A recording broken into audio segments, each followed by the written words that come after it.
And we have been with you. You have been with us through all the competition from the group Budapest, where this Wednesday Sevilla and Roma will decide the 2023 winner, and also whoever will play Champions League football next season. To analyze this final and to share Romeo and Daniele Fisichella. How are you guys? All good, thank you. Hi. Very well, thank you.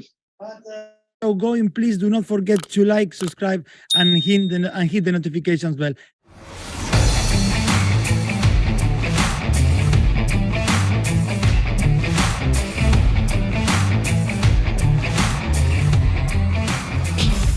Now, too many heads to analyze here, because in UEFA competitions they have only faced each other. Europa League, that was during COVID times, in neutral ground in Germany. Sevilla won. Like, okay, in the knockout stages, Sevilla left behind Fenerbahce, Manchester United, and Juventus, Roma, Leverkusen. Dani, I will start with you. First, I will say that today with Feyenoord looks odd for Roma, because on that night Mourinho's side won 4-1. On how Roma reached the final in Leverkusen. I believe then we have a better look of Mourinho's target to Leverkusen's 23. The ball was, despite having 14 minutes of added time, expected goal of 0. Things won't change too much in Budapest, at least for Mourinho's side. How is your view? Well, I think Mourinho has made this Roma side much more solid and much more competitive if we look at 2 years ago when they were playing under Paulo Fonseca. I think under Paulo Fonseca, they were playing some nicer stuff, some nicer football, but they did lack that cutting edge and they lacked that mentality to get themselves over the line. But Mourinho has got this Roma into 2 finals. And obviously, when you look at the experience that this side has got under Jose Mourinho, it is invaluable. And the experience of Mourinho himself compared to Jose Mendilibar in Europe is also invaluable. 225 games for Mourinho in Europe, only 6 for Mendilibar. But after all, it's the players who go on the pitch. But of course, I think the manager experience does count. And I think the fact that he's got more experience in Europe means that he might be able to shape the game how he wants it, perhaps a bit more than what Mendilibar will try to do. And of course, with Roma this season, we are seeing a team that is solid, that has kept over 20 clean sheets in the season, but is scoring many less goals, especially when their key man Dybala is not there. Look, you have to just look at the numbers to understand the type of game that Roma would like to play. This season, Roma has got the 8th Serie A attack. They score 60, less than 60 goals in Serie A. Score 8 goals less in Serie A compared to last season. And with 2 games to go, they score 21 goals less compared to last season. Same point in the table in Serie A. And for example, Tammy Abraham last year scored 27 goals. This season, only 9 goals scored. Belotti, only 4 goals scored. Who's the top scorer for Roma? The player that probably is not going to play the whole game, Paulo Dybala, the only player in double figures, scored 16 with some penalties there. And Roma, without Dybala, they don't look like a scoring side. Dybala this season has missed 17 games so far. Roma has only won 6 of them when Dybala wasn't there, and scored more than 2 goals only against Ludogorets, Verona, and Udinese. Without Dybala, they average less than 1.10 goals per game. So what kind of game is Mourinho going to play? He's going to play a solid, defensive, compact game. If they go behind in the final, they might struggle to recover. This is not a side that's got a lot of goals, although Dybala will probably play 30 minutes. At Firenze, Mourinho made a lot of changes, rotations, yet lost the game after taking the lead. Some of his changes in the end were a little bit negative. Roma are in no wins in 7 games, really, in Serie A. So if you look at the form overall, Sevilla is in better form. If you look at the level of football that Roma have played this season, I think Roma played better football more consistently than Sevilla. Sevilla has changed 3 managers. Roma have got the same manager since 2 years, and I think it counts as well. Interesting to look at it also from the perspective that this is the first time that Mourinho plays a European final being the underdog. The previous 5 finals he played, his team were never the underdog. Inter were not the underdog against Bayern. Manchester United were favorite against Ajax. When he played the final with Roma against Feyenoord last season, Roma were slightly favorites. And when Porto won it against Celtic and Monaco, they were the favorites. So let's see how they approach it, because for the first time, he's not the favorite. And this maybe might suggest Mourinho is going to go even more defensive, if you like. I'm going to go, my first pick is going to be under 2.25 goals, 172. The bookies do not expect a lot of goals. And I think you can even go under 2, but Sevilla have showed they go firepower there. I'm going to go for under 2.25 goals, 172. That will be my first pick. Alvaro, when we look at the is on a 2.80, Roma is 3.09 on average on Ospida Web. 1.78 and Roma 1.97. Do you think there is a good value in a draw in this final? Well, there is a good value in a draw at 30 minutes, which is something that I have picked among all the odds. I think that this one is quite interesting. It doesn't give you a lot of return, but 153 for a draw at 30 minutes.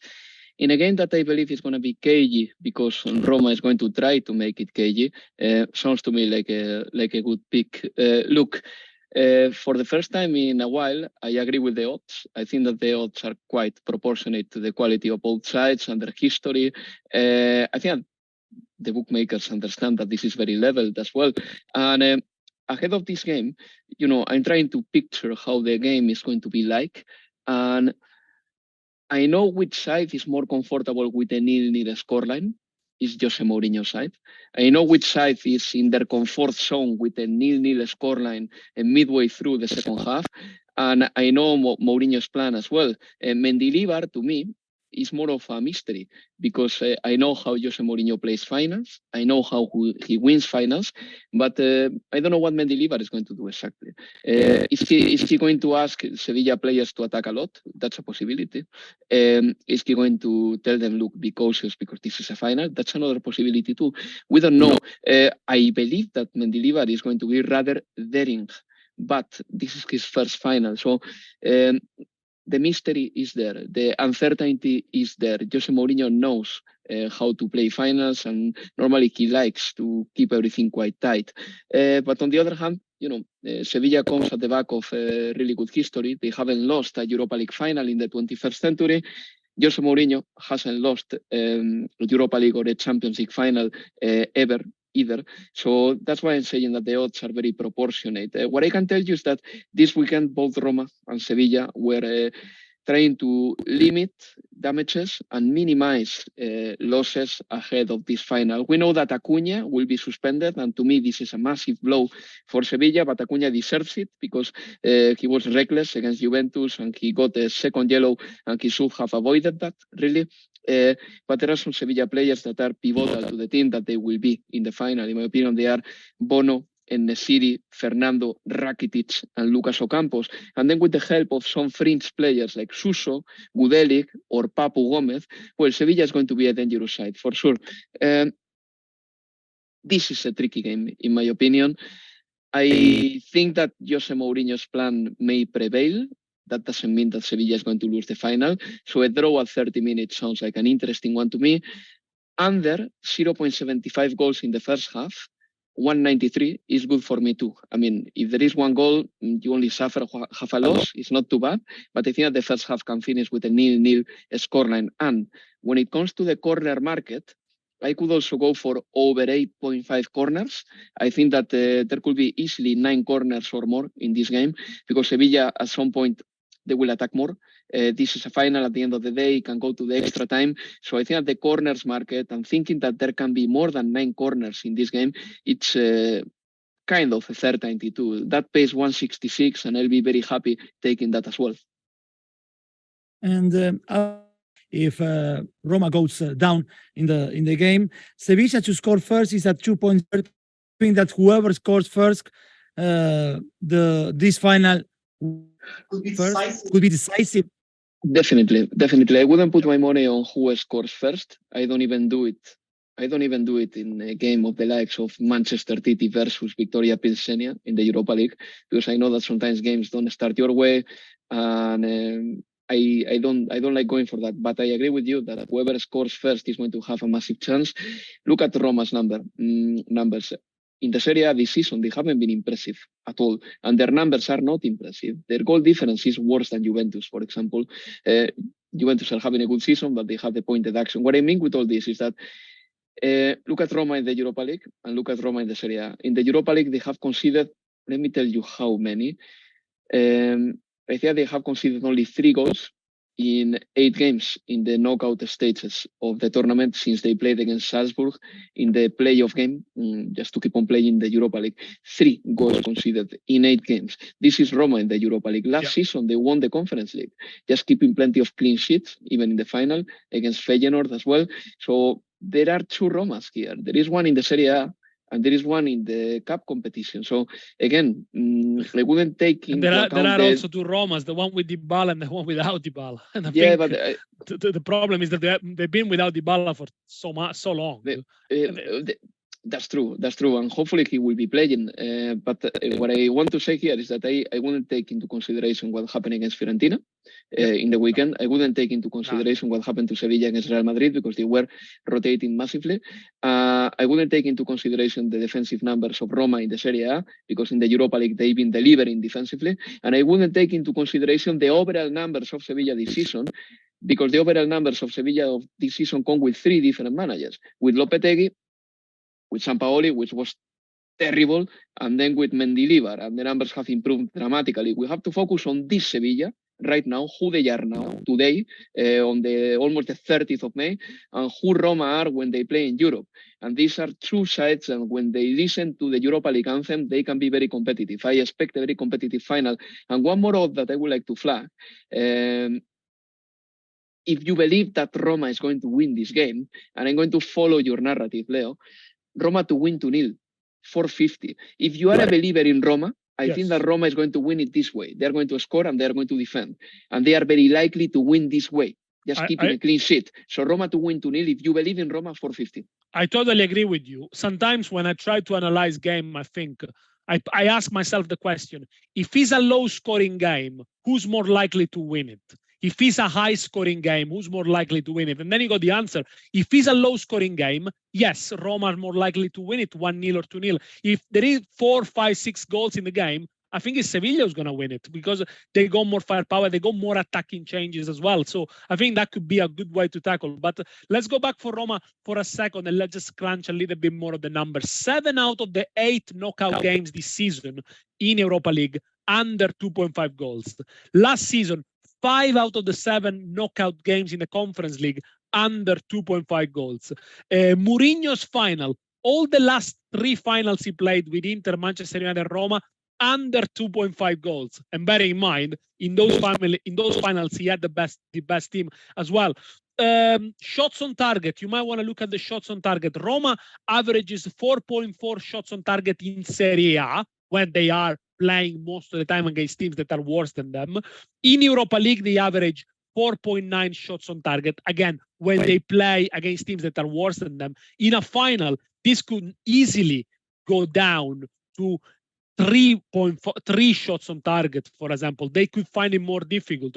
That's why I'm going to go for Roma to have under 3.5 shots on target, which is 173, which, by the way, could mean they could win 3-0. I mean, they've been so clinical, so good, for example, from set pieces. They score 13 goals from set pieces in Serie A. They score 11 header goals. So that could also be a key to win it. But don't expect a very open game with a lot of chances, especially in the first 60, 70 minutes. Leo, very quickly. Look, in my opinion, Daniele, I go with Daniele's narrative as well and his stance here. I think that under is more likely than over when it comes to goals.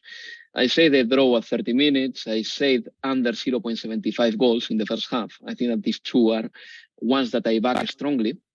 But, of course, we have listeners who think that Roma is going to win. And we have listeners who think that Sevilla is going to win. For those undecisive people who have a favorite side, let me flag 2 odds. For those who believe in Roma, I think if Roma wins it, they are going to win it the way I said before, Roma to win 2-0, 450.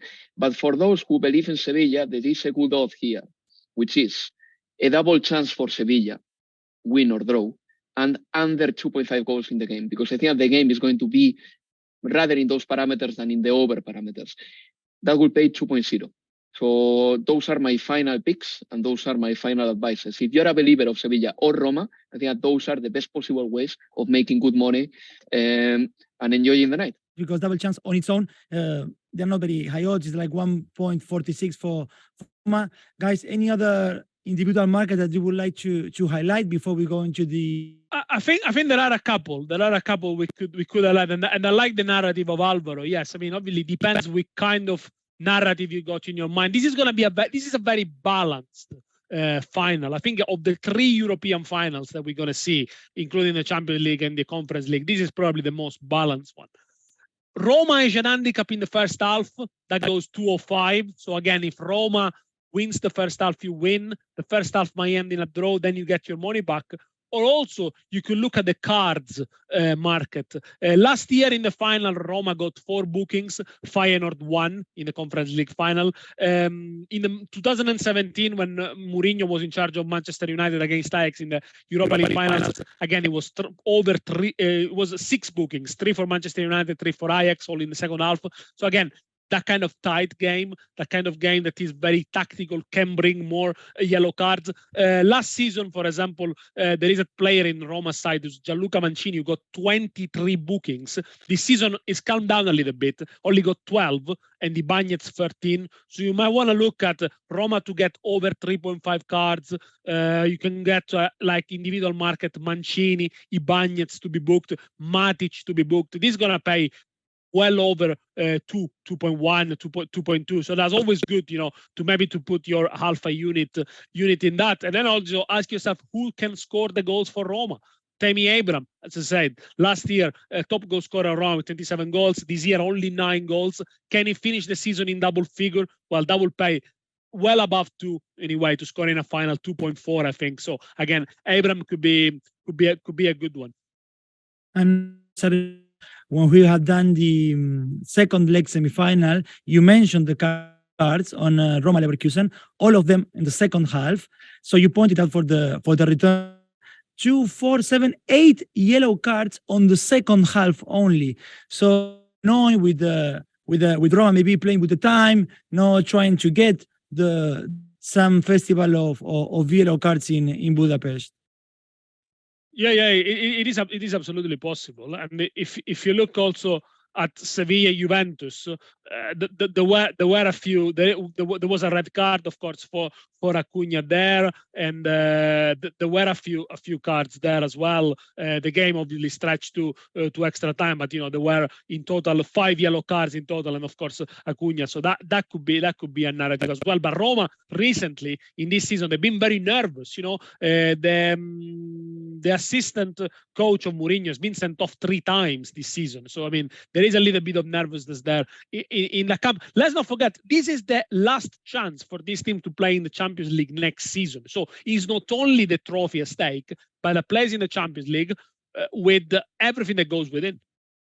And for Sevilla, is one of the last chances as well to play in Europe the next season, because unlike Roma, it is probable that Sevilla doesn't qualify for even the Conference League after they lost against Real Madrid. Going to the individual market, I wouldn't put any money. I wouldn't put any money in the goal scoring market, because for me, it would be like a massive risk that I don't want to take. If you go to the cards market, though, there are 2 Sevilla players who are, to me,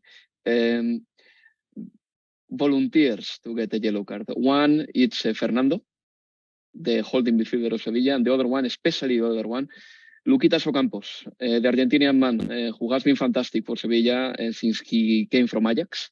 But, you know, he's getting yellows not only for making faults and all that, but also for, you know, shouting at the ref. You know, sometimes he's a little bit provocative as well.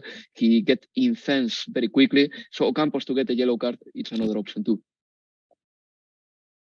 All right, guys. So that's Sevilla against Roma in Budapest. That's going to be next Wednesday night. We finish as always, and I will start with you, Alvaro. What's your safe bet or best bet and your backup for this final? Yeah, my safe bet is under 1.25 goals in the first half. that pays 135, and 𝐬𝐭𝐴CCA is a combination of that, the safe bet, plus over 8.5 corners in the game. Altogether, 224. Well, for me, the safe bet it's an under. It's in this case it's an under 2.5 goals in the final in the 90 minutes, and the odds they're not massive, I would say. I mean, it's reasonably low considering what the magnitude of the game. So under 2.5 goals is 157 for Sevilla Roma. In terms of ACCA, I don't have one, but I think you could combine some of the ones I said. Maybe Roma to have under 3.5 shots on the target, and maybe just go for a 1x in the first half or x2 in the first half. That would probably bring it just above 2.50. Thanks for being with us all season, all the Europa League. I said at the beginning, all the way to this final next Wednesday in Budapest with Sevilla and Roma. For sure, it's going to be an exciting game. Subscribe and hit the notifications bell. Alvaro, Dani, massive thanks. Bye-bye. Bye-bye. Thank you.